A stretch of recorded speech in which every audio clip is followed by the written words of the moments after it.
Hello' students, আজি যিহেতু তোমালোকৰ মেট্ৰিকৰ ছ'চিয়েল ছায়েন্সৰ পৰীক্ষা আছিল, তো পোনপ্ৰথমতে সকলোৱে কমেণ্টত জনাই দিয়া যে আজিৰ পৰীক্ষা কাৰ কেনেকুৱা হৈছে। তো ছাত্ৰ ছাত্ৰীসকল, ইয়াত তোমালোকে চাব পাৰিছা যে 2 ঘণ্টা আগতে মোৰ কমিউনিটি পষ্টত সুধিছিলোঁ যে আজি মেট্ৰিকৰ সমাজ বিজ্ঞান কেনেকুৱা হৈছে। ইয়াত তোমালোকে নিশ্চয় চাব পাৰিছা যে 85% জনাইছে যে কুৱেশ্যন বহুত হাৰ্ড হৈছে। তো ছাত্ৰ ছাত্ৰীসকল, এবাৰ ভাবি চোৱাচোন যে গোটেইকেইটা এক্সাম ভালে ভালে দি পেলাই যদি ছ'চিয়েল ছায়েন্সত ফেইল কৰিব লাগে, তেন্তে তোমালোকৰ জীৱন কি হ'ব। তো ছাত্ৰ ছাত্ৰীসকল, এতিয়া বলা আমি মূল কথালৈ আহোঁ। যেতিয়া মই কমিউনিটি পষ্টত সুধিছিলোঁ যে ছ'চিয়েল ছায়েন্সৰ পৰীক্ষা কেনেকুৱা হৈছে, তো 80% জনাইছে যে কুৱেশ্যন পেপাৰ বহুত হাৰ্ড হৈছে। ইয়াৰ পৰা আমি জানিব পাৰিছোঁ যে ছ'চিয়েল ছায়েন্সত বহুত ছাত্ৰ ছাত্ৰীয়ে কিন্তু ফেইল কৰিব। এতিয়া কথাটো হ'ল যে ছ'চিয়েল ছায়েন্সত ফেইল কৰিলে পাছ কৰাই দিবনে নাই, গ্ৰেছ মাৰ্কছ দিয়ে নে নিদিয়ে, গোটেইখিনি কথা আজিৰ এই ভিডিঅ'ত আলোচনা কৰিম। গতিকে ভিডিঅ'টো স্কিপ নকৰাকৈ শেষলৈকে চোৱা, আৰু যদি চেনেলটোত প্ৰথমবাৰ আহিছা তেন্তে চেনেলটো ছাবস্ক্ৰাইব কৰি দিয়া আৰু ভিডিঅ'টোত এটা লাইক কৰি দিয়া। তো ছাত্ৰ ছাত্ৰীসকল, তোমালোকে নিজৰ কথা বাদ দিয়া, যিসকল ছাত্ৰ ছাত্ৰী নেকি ক্লাছত টপাৰ আছিলে সেইসকল ছাত্ৰ ছাত্ৰীৰ বাবে ছ'চিয়েল ছায়েন্সৰ কুৱেশ্যন পেপাৰখন একেবাৰে সহজ নহয়, জাষ্ট মিডিয়ামহে আহিছে। একচুৱেলি চেবাই তোমালোকৰ লগত এনেকুৱা কৰিব নালাগিছিল, যিহেতু ইংৰাজীৰ বাহিৰে বাকী কেইটা বিষয়ৰ প্ৰশ্ন কাকত বহুত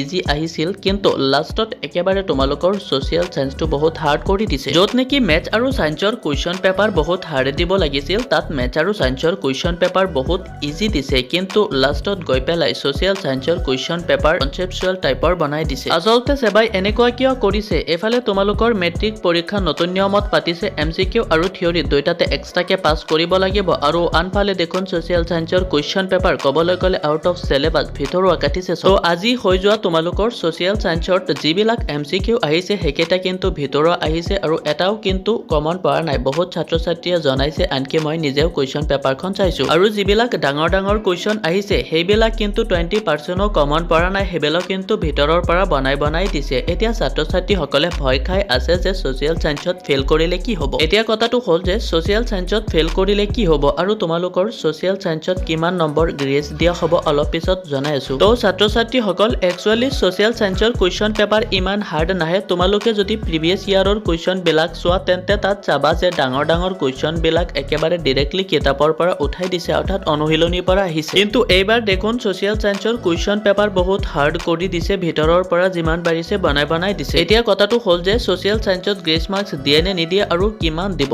তো ছাত্ৰ ছাত্ৰীসকল, গ্ৰেছ মাৰ্কছৰ ওপৰত বহুত ভিডিঅ' মই আপলোড কৰিছোঁ, যদি চোৱা নাই তোমালোকে গৈ চাব পাৰা। তো গ্ৰেছ মাৰ্কছ দিয়া নিয়মটো কেনেকুৱা বহুত কেইটা ভিডিঅ'ত মই তোমালোকক জনাইছোঁ। এইবাৰ কিন্তু ছ'চিয়েল ছায়েন্সতো গ্ৰেছ মাৰ্কছ পাবা, কিন্তু গ্ৰেছ মাৰ্কছ বুলি এনেকুৱা কোনো কথা নহয় যে তোমালোকক 30-40 দি দিব। তো ছাত্ৰ ছাত্ৰীসকল, গ্ৰেছ মাৰ্কছ আচলতে 4ৰ পৰা 7ৰ ভিতৰত দিয়ে। যিহেতু তোমালোকৰ ছ'চিয়েল ছায়েন্সৰ পৰীক্ষা বহুত হাৰ্ড হৈছে, বহুতেই কিন্তু ছ'চিয়েল ছায়েন্সত ফেইল কৰিব। এইফালে দেখা গৈছে যে গ্ৰেছ মাৰ্কছ ছ'চিয়েল ছায়েন্সত দি দিলেও কিন্তু বহুত ছাত্ৰ ছাত্ৰীয়ে ফেইল কৰিব, যিহেতু কুৱেশ্যন পেপাৰ বহুত হাৰ্ড আহিছে। তো তোমালোকক ছ'চিয়েল ছায়েন্সত পাছ কৰাবলৈ হ'লে এক্সট্ৰা নম্বৰ দিব লাগিব, আৰু এইবাৰ এক্সট্ৰা নম্বৰ দিব নে নাই সেইটো মই নেক্সট ভিডিঅ'ত জনাই দিম। তো ছাত্ৰ ছাত্ৰীসকল, গতিকে চেনেলটো ছাবস্ক্ৰাইব কৰি থোৱা, যেতিয়া মই ভিডিঅ' আপলোড দিম তেতিয়া তোমালোকে লগে লগে পাই যাবা।